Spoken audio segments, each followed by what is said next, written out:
Welcome to the Introverted Apostle, the podcast for Christian introverts who love Jesus and their faith but struggle with the social side of church life. I'm Roman Asbill, a proud introvert. And I'm David Wilson, equally introverted and proud of it. Here we'll explore what it means to live out our faith as introverts, finding peace in community, purpose in service, and strength in stillness. We are not psychologists or theologians, just two guys who overthink for fun and decided to hit record while doing it. In today's episode, we're diving into setting healthy boundaries in church involvement. So grab your coffee, settle in, and join us on this quiet journey of faith. In the name of the Father, and of the Son, and of the Holy Spirit, amen. Dear Heavenly Father, please open our eyes, ears, hearts, and minds to your word. Amen. Amen. In the name of the Father, and the Son, and the Holy Spirit. Amen. Today, our special guest is none other than Father Tony Neusch. Father Tony, how are you today? I'm doing well. Thank you for joining us. Thank you for the invitation. Yes, sir. So when we were talking about this episode, we were like, oh, Father Tony, that's the guy we need to talk to about this. Because if there's one thing that always stood out to me when you talk to us at St. Mary's is it's okay to say no. It's always okay to say no. If you don't have the freedom to say no, you don't have the freedom to say yes. And then ministry becomes coercion. Mm-hmm. Yeah. So church culture sometimes equates activity with faithfulness. But a healthy spiritual life doesn't always mean saying yes to everything. So with that said, Father Tony, have you ever felt guilty for saying no to a church activity or ministry? And if so, how did you handle it? Because, I mean, eventually you got to the point where you realized, you know what, I need to say no. So I think that to help answer that question, I think we need to look at what introversion is, because I think there's two types of introversion. The first type of introversion are people who are uncomfortable in crowds. Mm-hmm. That it's overwhelming to be around people. I think that that's typically how we describe introversion. But if we look at a more psychological view, primarily found in the Myers-Briggs personality test, introversion for both Myers and Briggs has to do with where someone gets their energy. And so there are people, I do not get my energy from crowds. Crowds, They take the life out of me, and I have to have quiet time by myself in order to recharge. Other people, they don't recharge unless they're around crowds. So I think it's important to look at both types of introversion so that we're clear what we're talking about. In that, saying no is always okay because we have to say no. As a priest, that looks differently. Right. So I go to as many things that are happening in the parish as I possibly can. I see as many people as I can see, as quickly as I can see them, and whenever I'm done, I leave. Mm-hmm. There are some things that, as a priest, you have to be there from the start to the finish. Mm-hmm. There are other things that you don't have to be. And so it is being prudential in making those decisions. So things that I think that a priest needs to be at from start to finish are things like parish missions or parish fundraisers, or things when the entire congregation is invited and there's going to be people from the entire congregation there. Things that it's perfectly fine to leave early are things like altar society Christmas parties or things like that. I personally try to make sure that if I'm not there at the beginning, I'm there at the end and I stay through the cleanup. If I'm there for the beginning, I'm there for the setup too. Mm-hmm. There was a study done with people who take care of people who are sick in hospital chaplains. And so the hospital chaplain was given people to visit. They were told to be there no more than 5 minutes. And then an hour later, the supervisor of the chaplains went through and interviewed the patient. 5 minutes of time equates to between 15 and 30 minutes of time in the hospital. Mm-hmm. People read time differently when we're present to what's going on. So most of the priests that I know that are very uncomfortable in social settings, they know how to walk through a room to be seen by as many people as they possibly can be seen by, to encounter as many people as they possibly can encounter, and then leave as quietly and quickly as possible. I need to learn how to do that. You just, it is something you have to learn how to do. Yeah. And so I have no problem saying no. I keep a calendar. When people ask for things, I have my calendar on my phone. Sure, let's look and see what I can do. I don't double book myself. I don't go from one thing to the next, to the next, to the next, because I'm not going to be any good at any of them. Because even if it's the first one and I haven't seen anyone, I'm dreading the last one. And people pick up on that from the beginning. And so when you know what your boundaries are and you set them, then there's nothing wrong with that. Boundaries are healthy and boundaries are good. Yeah. How long did it take you from the beginning of your priesthood till now to get that rhythm of what I need to show up at and what you've learned along the way going, I don't have to be at this? So each parish is going to be different, and so you have to learn the parish. Every time I move, for the first 6 months, I'm at every single thing that's there. Unless there's not a way to do it. Right. And sometimes it's not a way to do it. Sometimes there are things on the calendar that are in conflict of something that came with my calendar. So twice when I went to Hereford and this time when I went to Dalhart, I had pilgrimage scheduled 2 weeks after I arrived. So I was there for 2 weeks. I was gone for a week for retreat this time, and then came back for the weekend, was gone for 2 weeks to be out of the parish. It just sometimes happens that way. Being aware of what can be changed, what can't be changed. I'm very lucky. I have very few doctor's appointments. Most of my doctor's appointments are easy to be adjusted, but there are some that are not. Like I had a cardiology appointment today for an echocardiogram. I'm at their mercy in scheduling that. Once it's scheduled, it's difficult to unschedule and reschedule. And so we just have to be aware of who we are, what we are, and how we're going to do it. And we just make our decisions. I begrudge no priest who says, you know what, I am not interested in that. And so they don't do it. That doesn't mean they're not supporting the people who are involved. It's not important to who they are, and that's okay. Right. It's okay to say no. Yeah. Yeah, I always found it hard to say no, especially not so much, say, in a work setting or other extracurricular activities, but definitely in a church setting, because I always felt like, okay, if I say no, it means that I'm saying no to God. And so when I was Grand Knight of the Knights of Columbus, obviously I needed to be at most things. But then once I passed that torch on to Jason, there were oftentimes the men were like, well, are you coming to this? Are you coming to this or that or the other thing? And I started saying no because that was right around the time I got married. I started this job here at the Diocese, and I was also starting a new role in the Knights of Columbus as a district deputy.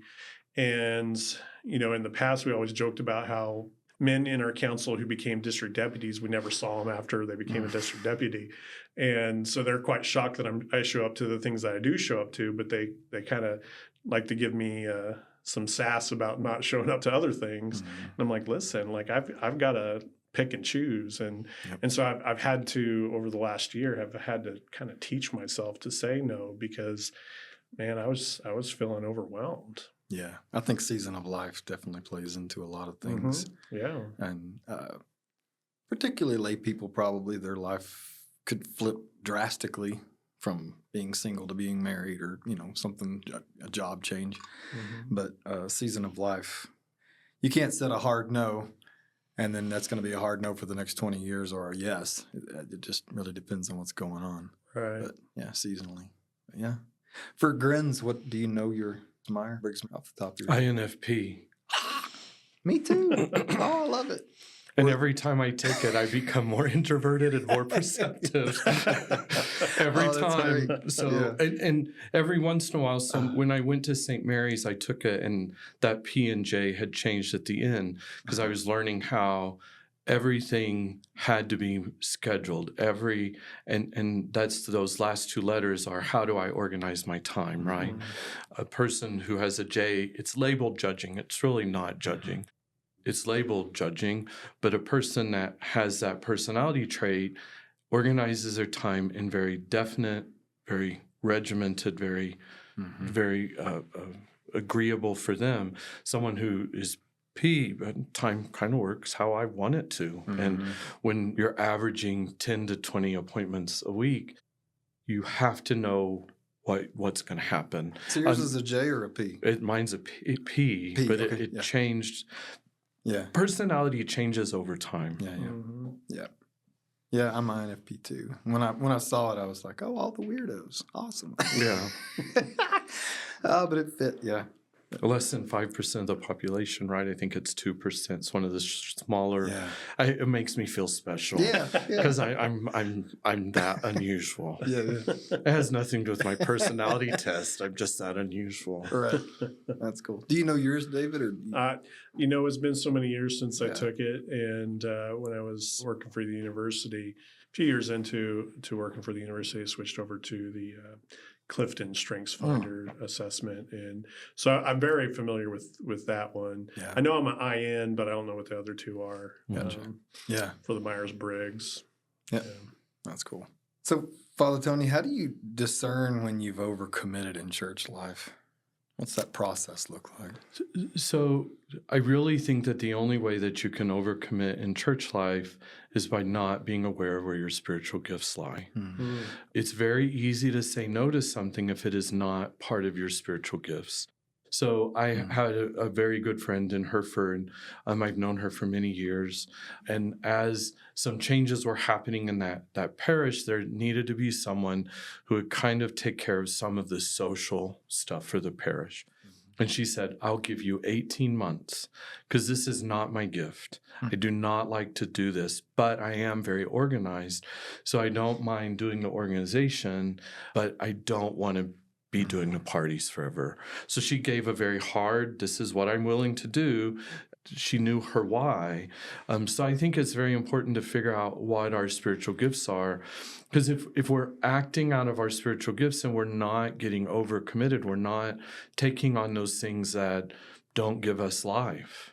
And some of those that are really hard to kind of discern are that idea of service and organization. Those are two different gifts.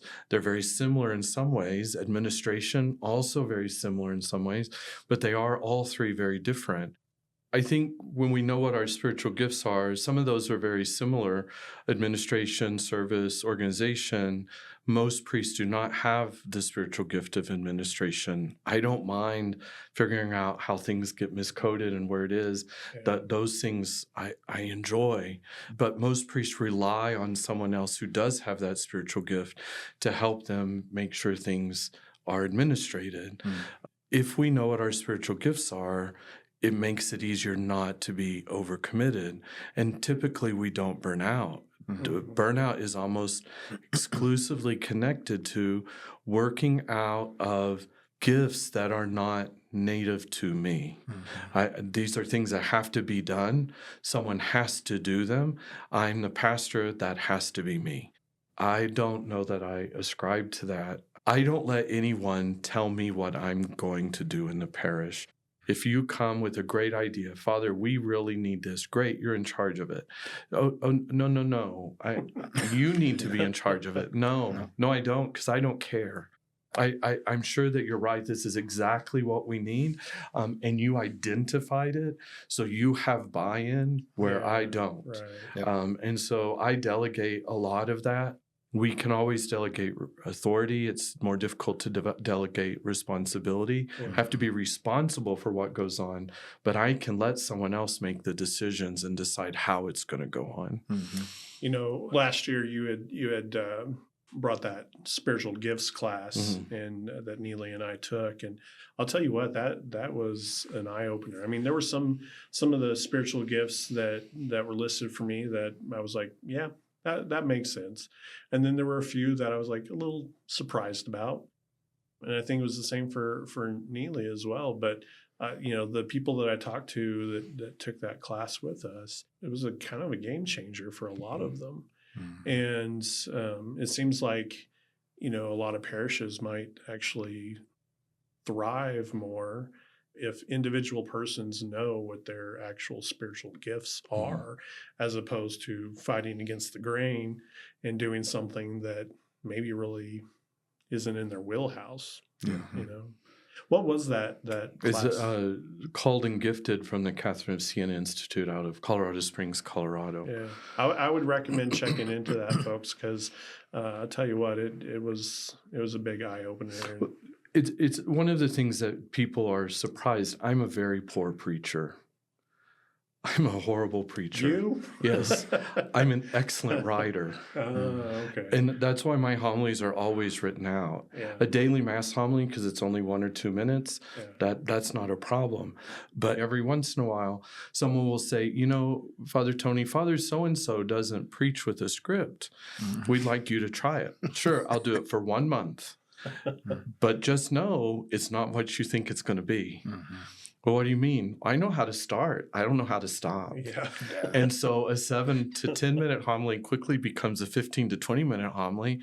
And to prove my point, you're going to get it 4 weeks in a row. So if this is what you're going to ask of me, you just need to know. And I come prepared. I sit down and I prepare it. But whenever I get up there, my mouth starts going and it doesn't stop. And whenever I write a homily, I can write a homily start to finish. I know how it's going to go. I know where it's going to land. I know how it's going to land. I know what the transition is going to be.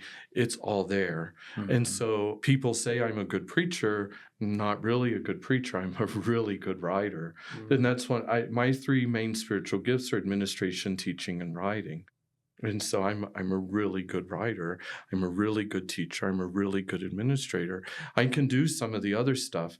I studied music in college because I love music. Music is not in the top 10 of the 24. Music is third from the bottom for me. I love music. I love to sing. But I hate practicing. And someone who has a spiritual gift of music, they like practicing just as much as they like playing or performing with other people. And so we have to know what our gifts are to be able to set those boundaries. In your priesthood, have you been able to tell when you go to a new parish and you walk in, are you able to tell pretty quick, yeah, they have no idea what their gifts are? And I need to implement this so people can know what they are? So the Catherine of Siena Institute, it's really worth looking at some of their stuff. It really comes out of Sherry Waddell's book, Forming Intentional Disciples. And there's 3, Forming Intentional Disciples, Forming a Parish of Intentional Disciples, and the last, I can't remember. The first one's orange, the second one's green, and the last one's purple. But Sherry Waddell her group has given somewhere in the neighborhood of 15,000 of these workshops around the world. What they say over and over when they sit down with a priest who's inviting them to a parish to do the workshop, after they do the workshop, if the priest has not gone through the workshop before, they ask, how many of your parishioners are intentional disciples? Their anecdotal collection of information says somewhere between 5 and 15%. So if we kind of look at what 5 to 15% of the Catholic Church is doing, working out of their spiritual gifts, we're the number 1 provider of healthcare in the world. We're the number 1 provider of education in the world. We're the number 1 provider of AIDS care in the world. We're the number 1 provider of orphan care, number 1 provider of leprosy care. That's not counting soup kitchens or housing projects or homeless care or missionary discipleship, that people going on missions, being gone for a week or so and then coming back. Those are long-term ministerial events. And 10 to 15% of Catholic Christians acting out their spiritual gifts are doing the majority of that work. what could happen if 20% or 30 or 50%. And so every time I go into a parish, like I've just been in Dalhart for a little over a month. I sat down and I kind of listened, and I visit with the people who are on staff, and I walk through and I visit with one of the employees. And after visiting with him, he said, he said, there's something, you want to tell me something? I said, I do. He said, what is it? I said, you don't have a job description, do you? He said, well, kind of, but not really. And I said, and that's frustrating for you, isn't it? Very. Yep. Yeah. So we need to help you come up with a job description, because otherwise your job is going to be frustrating. And without a job description, and it wasn't that it was overlooked, it was that it's not clear. Yeah. There's A lot of people have a lot of ideas, but they were not put on paper, and it's really hard for someone to gather your idea, everyone who is involved in hiring, plus there's a new pastor as well. What is his ideas? What is he going to change? And so there's all kinds of apprehension, and he's just not good at hiding it. And so I know that once he kind of figures out what the job description looks like, what am I doing, what does a year in my job look like, it's going to be much easier, and it's going to be just fine. And I've also stepped into places where someone is doing a tremendous amount of things that are not in their wheelhouse, and they're constantly frustrated. And that frustration is becoming bitterness because they feel like they're being taken advantage of. Well, because sometimes people step into a position that's already been ongoing, and they're just expected to take on what that other person previously was doing. And some things are in that job description, but like all churches, you may be, doing discipleship, but then also you are the shoe shiner, and you're like, why? Well, the last guy really liked to do it. Yeah.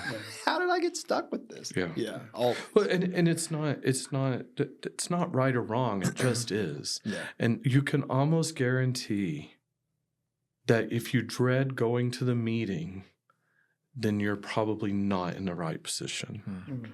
If the meeting causes angst and anxiety and dread, it's time to figure out why. It may be, I'm the primary caregiver for someone in my life, and I really don't want to be away from that person for an hour and a half. That may be what causes the dread. And that's a reasonable thing to step away for. Father Tony, what advice would you give to someone who's feeling burned out but doesn't want to disappoint others? Grow up. I mean, I really have come to terms in my life that the majority of angst and anguish and worry in my life is caused by me accepting someone else's expectations of my behavior. My mama and my daddy, they can have expectations of my behavior. I can have expectations of my behavior. The bishop, the Catholic Church can have expectations of my behavior.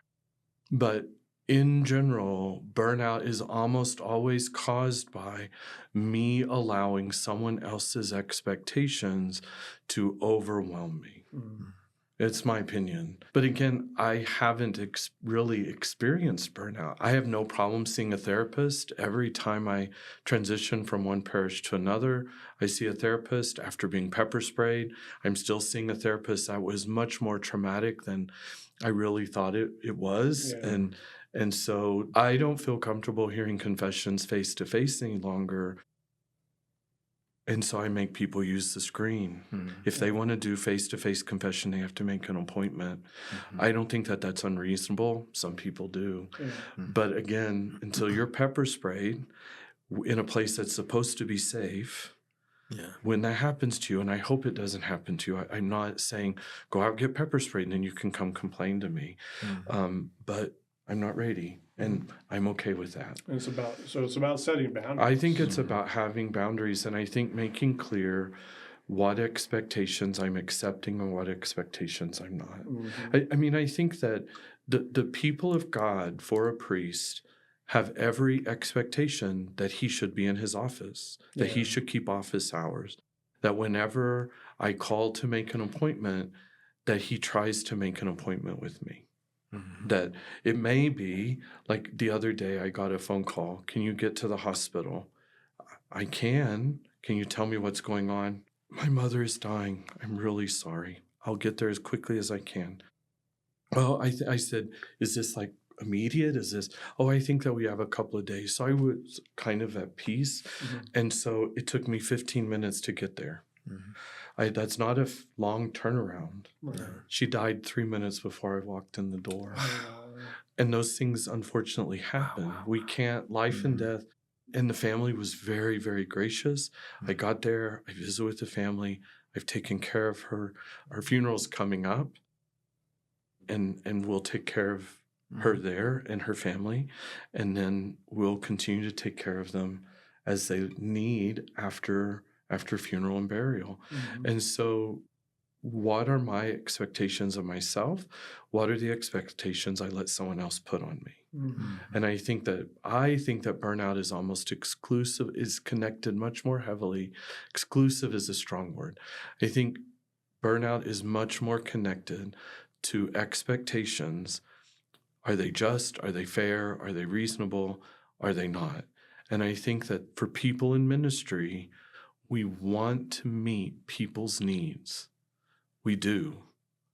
Sometimes their needs are unreasonable, and sometimes we cannot meet their need.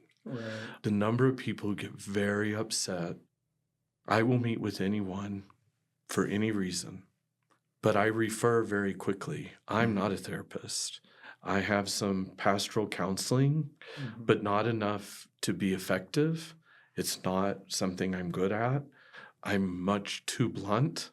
I like my therapist to be blunt, but not everybody does, right? It's like I like my spiritual director to be blunt. Hey, you're really messing this up, and we need to figure out a way forward.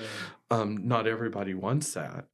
And so whenever I refer, because it's out of what I can do, people sometimes, I don't want to see a therapist. I want to see a priest. Your problem really isn't spiritual. Right. I'm sorry, I wish it's not just spiritual. There are other things going on, and we're not going to be able to take care of the spiritual till we take care of the hungry. And the Catholic Church is very clear in our missionary work. That's why we go in and we make sure that people have food and they have water and they have housing. We talk about Jesus while we're doing it. This is a reason we're doing it. But until we can provide some of those basic necessities, it's really hard for people. If they're worried about how I'm going to feed my children, it's really hard for them to be all that concerned about should we hold hands during the Our Father. Right. So sometimes we put the cart before the horse. Roman, I'm going to ask you the same question. Okay. So what advice would you give to someone who's feeling burned out but doesn't want to disappoint others? I want to repeat what you said, but get over it. Well, I mean, it's good advice. Yeah. And I'm okay if you repeat it. You Yeah. can say that you thought of it and you had told it to me previous and that I stole your thunder. I'm okay with that. How dare you? How dare you, Father Tony? You stole my answer. I think we recognize burnout. Yeah. And I know you said, you haven't really experienced it because you have great boundaries. But unfortunately, a lot of people don't. And I think they start experiencing it long before they get there, and they don't do anything about it, and they just think it's something they're going to be able to muscle through. And if they just have a little more willpower, and I'm just going to say right now, you're not going to have enough willpower. You're just not. It's like lifting 1,000,000 pounds. It's like you're not going to ever be able to do it, and it will overwhelm you. So you have to be able to be okay disappointing someone. You're going to disappoint someone, period. You're either going to disappoint yourself, you're going to disappoint your spouse, you're going to disappoint the pastor, you're going to disappoint someone. So you've just got to come to terms with who you're okay disappointing. Yeah. Because you're not going to be able to make everyone okay with you. And by the way, and this is a word everyone needs to hear, neither could Jesus. Jesus, the most perfect person in the world, disappointed people. But it wasn't him, it was their expectations. And just going back to what you said, people's expectations are always the issue. And so Jesus couldn't make everyone happy, and you're not going to be able to. And only a fool tries. Yep. I think that one of how I know that I'm heading down that road, I get angry Yeah. And people who are around me know that I don't get angry very often. Yeah.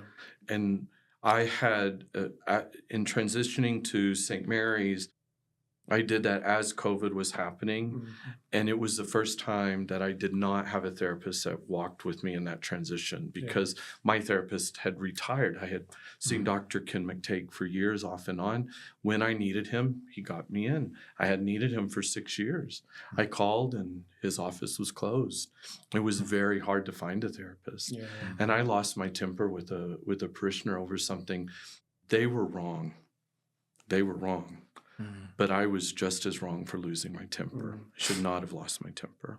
I control my temper better than that. Yeah. And once I did, it was like, what you thought you were doing well, you're not, because you don't lose your temper like that. Yeah. And so that's I started my therapy, my appointments again with a new therapist who's been very good for me. Yeah, Neely, she's been struggling lately with feelings of anger, and that's not like her at all either. And so, she's got a lot on her plate right now, going through spiritual direction classes, helping with OCIA. She's part of a women's organization. And it took a visit with her spiritual director to realize, you know what? I think I'm burned out. And so I'm glad you mentioned that, because it's true. Like when you do not feel like yourself, it's important to start to reevaluate and to see, okay, am I overexerting myself? Am I overwhelmed? Because if that be the case, then you very well could be experiencing burnout. And it's time to set those boundaries. It's time to maybe let go of a few things that you're currently involved in. And I have been in the place where I was doing far too much, and I remember having conversations with God, going, well, if I don't do it, no one will, and which is a Messiah complex, and it's ridiculous. I'm not saying that I heard the audible voice of the Lord, but there was a quickening in my spirit that if you don't step out, no one can step in. As long as, if there's no vacuum, nature abhors a vacuum. And if you don't allow that, you break the window out of an airplane, and everything, it loses cabin pressure. If you don't allow that to happen, if you don't allow a little bit of pain, no one will. You'll just continue to fill the gap, and not very good, by the way. Yeah, I just had to come to terms with I'm not Jesus, but even with him, he surrounded himself with 12 and he gave away authority, and so I think this fits in. If not, that's fine. But I think it's important to recognize that anger in and of itself is not sinful. Right. Anger is always a result of hurt, and it's always in direct proportion to the hurt that we've experienced. So if someone cuts me off while I'm driving, I can be angry. I might tell them they're number one in that special way that we have in the United States. I might call them a name in my car. They can't hear me, but I might have an expression of anger. But I'm not hurt, right? Someone who's hurt me or hurt someone I love, that hurt and the anger that comes from that is in direct proportion. And if it's someone who I love who is hurting me, that anger can grow very quickly.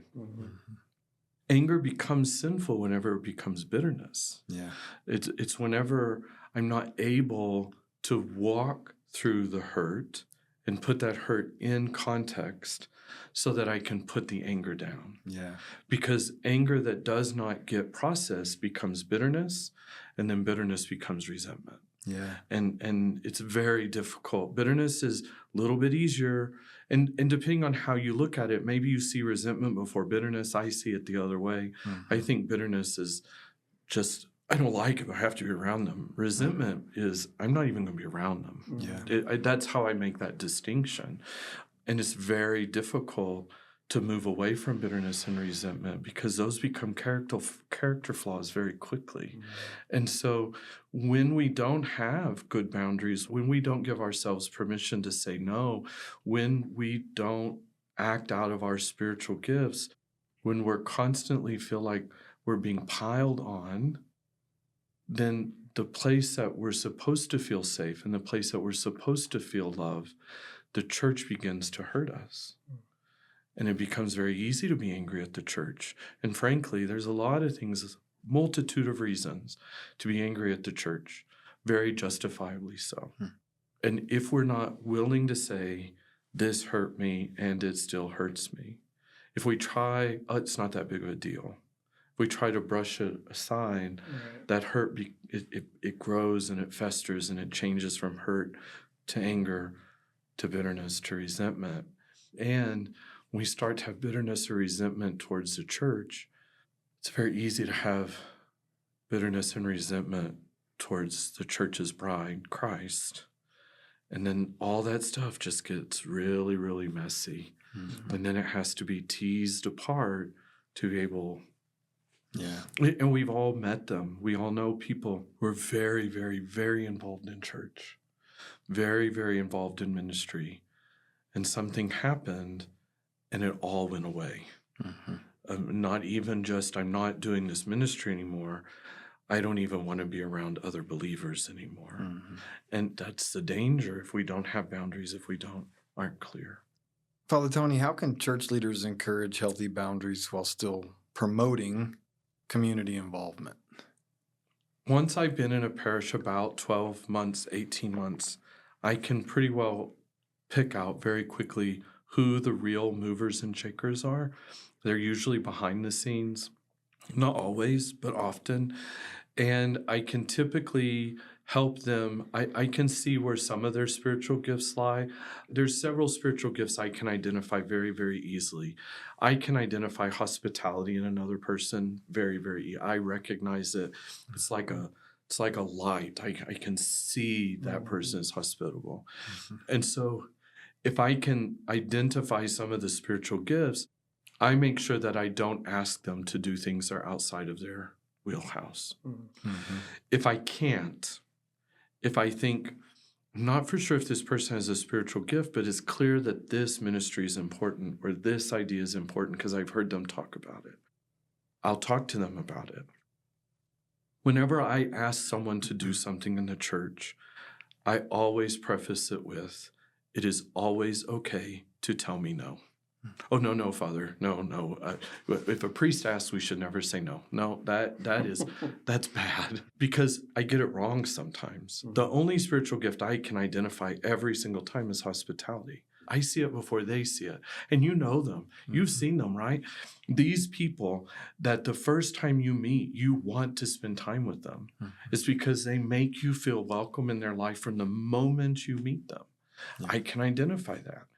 The ones that are a little more difficult for me to identify, because I'm not an organized person, I don't identify organization in others. I recognize that you have all your stuff together, but that doesn't mean you're organized. It means you're really good at lying sometimes, right? Exactly. I make everyone think I have it all together. But I never ask someone where they feel like they have to give the answer yes. I never ask someone that they don't have a week to 10 days to pray about it, to think about it, to talk about it. I think that you'd be really good at this. Here's why. Would you think about it and then make an appointment with me and you can share your concerns and I can tell you why I think, and I'm happy being told I'm wrong. I'm happy for you to say, Father Tony, I really am flattered that you see this in me, but I don't see it in me. And so I have to say no. Perfectly okay with that. The other thing I think is important, I don't know how much it fits into this. In a parish that I'm in charge of, you're in charge of something for 2 years, 3 at the most. At the end of the first year, you're expected to find someone who's going to take over for you so that there is always a constant shifting of leadership. Because I remember being in a parish, I won't say which one, the ladies' organization needed a new treasurer.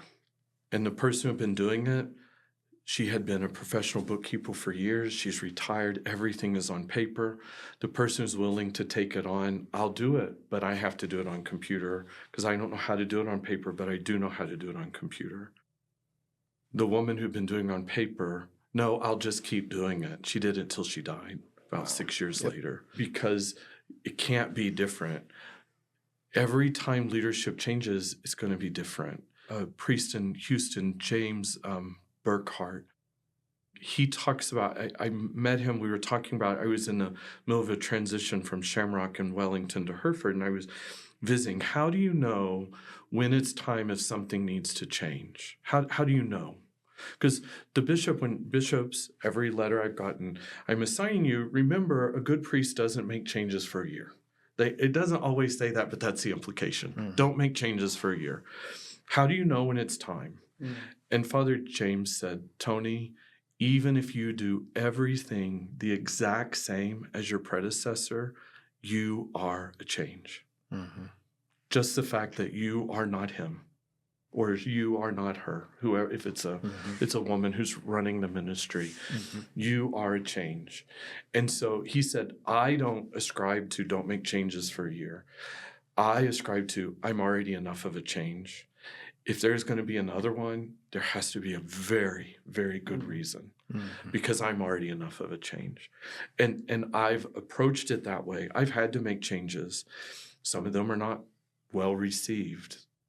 Some of them are necessary. I've had a couple of people talk to me, and I've said, this is why. Oh, that makes sense. I still don't like it, but it makes sense. Okay. But I do think that you should always feel comfortable saying no. You should always feel comfortable saying, what exactly do you want? If you want me to take on a ministry and be in charge of it, are you giving me the authority and the responsibility as much as you can to be in charge of it, or are you expecting me to do it the way you want it done? And for some things, I want it done the way I want it done. I want altar servers trained the way that I want them trained. Okay, that's reasonable. In terms of altar society, I'm not going to tell you what to do with the flowers. I don't. I have my preferences, but so do you. Right? Yep. And you're doing the work. For me to say, oh, no, I don't like poinsettias and I don't like Easter lilies. Everyone, they always say, well, take care of them, Father. I always end up getting to take care of them. And I hate them. But most parishes want them. And so they were talking about Christmas, about poinsettias. We put about 75 poinsettias. That's great. I'm just telling you right now, I'm not watering them. I'm not cleaning up after them. If that's an expectation for me, they're going to die.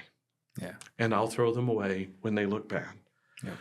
But what if we can save them? No, if they look bad, I put them in trash. I take them to the dumpster. Well, we promise we'll take care of them. Okay. And they probably will.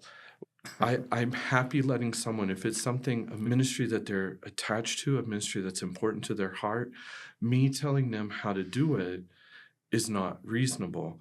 Me saying, here are the guidelines that the Diocese of Amarillo has. Here's the financial commitment that St. Anthony's of Padua and Dalhart or St. Mary's in Texline can make to it. Those, I think, are reasonable, but those are just guidelines, right? They're saying, here's what you have in finances. Here's what you have to do according to the Diocese of Amarillo, so that you're within our insurance, you're within this, you're within that. That's not saying this is how I want you to distribute food if you're opening a food pantry. Father Tony Neusch has been our guest today on the Introverted Apostle. Lastly, and just real briefly, are there strategies that you recommend to help introverts manage social fatigue in healthy ways? Like, what has worked for you? I walk away when I'm done. Yeah. I can stay a little bit longer than whenever I'm done. And I prepare myself.